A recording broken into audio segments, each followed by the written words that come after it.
እመቤታችንን የሚሳደቡ መናፍቃንን ቅዱስ ኤጲፋኒዎስ በምን ይመስላቸዋል?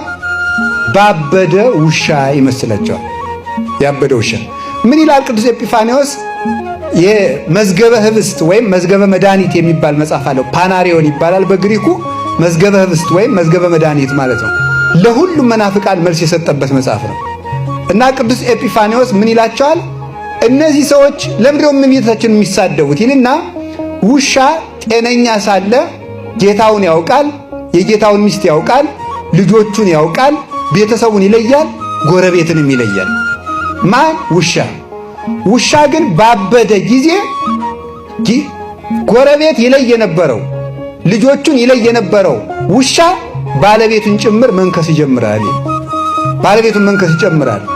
ሰው ጤነኛ ሲሆን የቤተ ክርስቲያኒቱን ራስ ክርስቶስን ያከብራል። ቤተ ክርስቲያን እንድትመሰረት ምክንያት ድህን የሆነችውን ድንግል ማርያምን ያከብራል።